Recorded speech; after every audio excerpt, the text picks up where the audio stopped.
Crazy Framer here again. I haven't made a video in a little while. It's been about a month since I put a video out.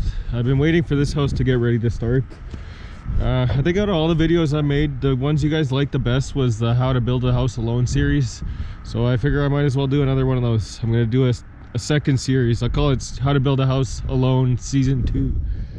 So I think I'm going to try and post a video every day. I'll show you my progress. So I'm just about to start this today. My material's not here yet. It doesn't come until tomorrow. But I'm gonna get this prepped and snapped out and ready to go.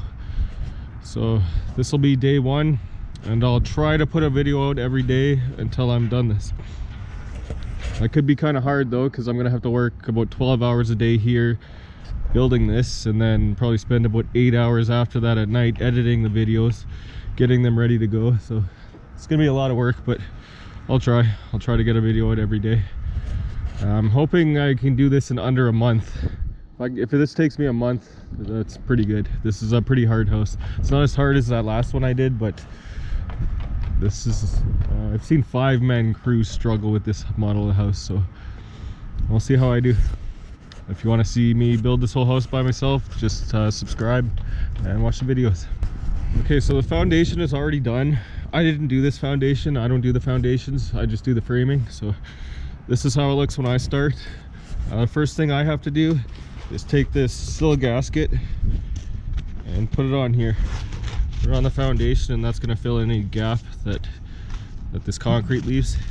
And then I'm going to take these 8-inch strips of OSB that I got, and then I'm going to put them on here. So I'll do that around the whole foundation. Put the sill gasket and then these things. Okay, now I have all this sill gasket on here. I'm going to start putting these OSB strips on. Put them on like that. I'll just tack them down with 2-inch nails for now, and then I'll go around and staple it all down. Okay, so I just put the strips on. They're 8-foot strips. I just start at one end, put them all the way until I get to the end, and then when I get to the end, I just cut it off right here. This 2x10 mast right here is what they're gonna put the electrical meter to. That's why there's this wire running up here.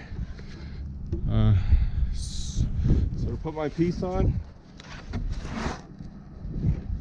I've notched the OSB to go around that 2x10.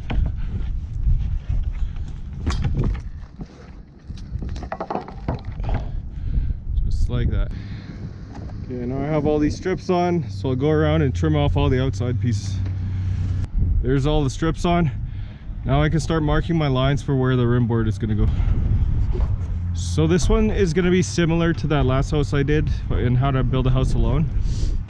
The front part is going to be lower, and then the back part is going to be higher. Except this back part is going to be about 4 feet higher. So instead of just 2 steps up, it's going to be about 7 or 8 steps up. So because this back part sits up 4 feet higher than this front part, I'm going to have to build walls back here. Like 4-foot 2x6 walls across the back here, so that the floor will be 4 feet higher than this foundation. This is already an 8-foot foundation, so with the floor they're gonna have about a 12-foot ceiling in the basement here. Well, at least at the back here. The front part will only be an 8-foot ceiling.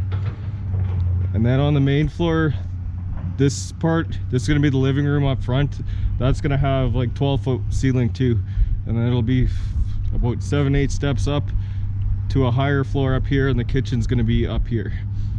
So to snap this out, I'll start, this is the longer side, this is 42 feet, this side's only 40 feet. So I'll start by snapping a line all the way across this wall. So at this back corner, I'll measure in 6 inches, make a mark. I want to make it right on the end here. 6 inches right there. And then I put a little tail on it just to make the line easier to find. So 6 inches here, and then I want to mark the same 6 inches up at the front there. So now up at the front, I got another 6-inch mark from the end. I'll hook my chalk line on there, put a nail in there, and walk it all the way to the end.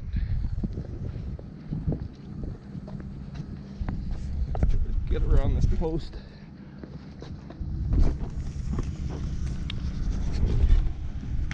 And I'll snap this line across here. So now I have this line snapped at 6 inches. So I want to hook on here, make sure I'm on 6 inches, measure all the way across to here, and And then should be 20 feet to the end, which it is. And now I want to be 6 inches further in. So 19 foot 6, make a mark there. Do the same thing at the front. So now I have the same line at the front. I'll snap this line all the way across. So now I have 2 parallel lines snapped. I have this line snapped here, and I have this line snapped on this side. So now I want to snap the lines that go this way. But I want to make sure that they're coming square off of the lines that I have going this way. So I'm just gonna mark the same 6 inches back here for this back wall, and then I'm gonna measure a 3, 4, 5 to make sure that it's square. You can also measure corner to corner across the whole thing, but I don't have a tape measure that long here, so I'm just gonna do a 3, 4, 5 at the back here.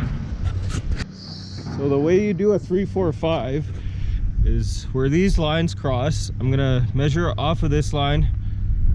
I'm gonna measure 12 feet this way and make a mark where it crosses on that line. That's gonna be my 3.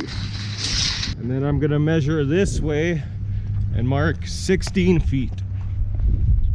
So 16 feet on that line.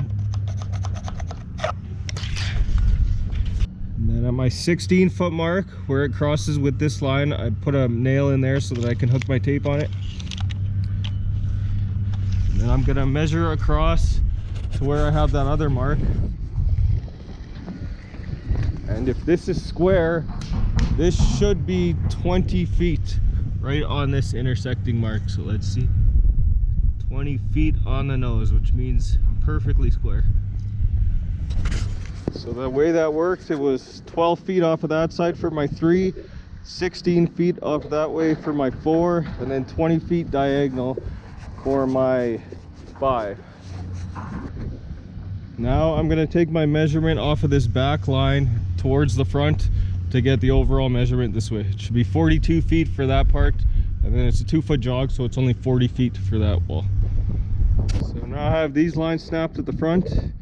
As you can see, these ones are only in 1 5/8 inches. That's because this is not going to be a 6-inch wall here at the front. It's only going to be the rim board. So it's going to be floor at the front and then walls at the back with a higher floor on top of the walls. It might sound confusing, but you'll see in next couple episodes. So now my lines are all snapped. The only other thing I can do is mark out my joists.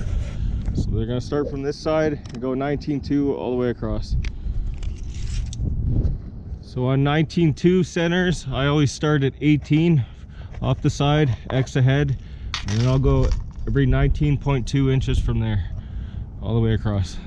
So now everything's all marked out, so until my material shows up, that's all I can do. So I guess that was day 1. Wasn't much of a day, that only took me like an hour, but I guess that means it's time for a beer.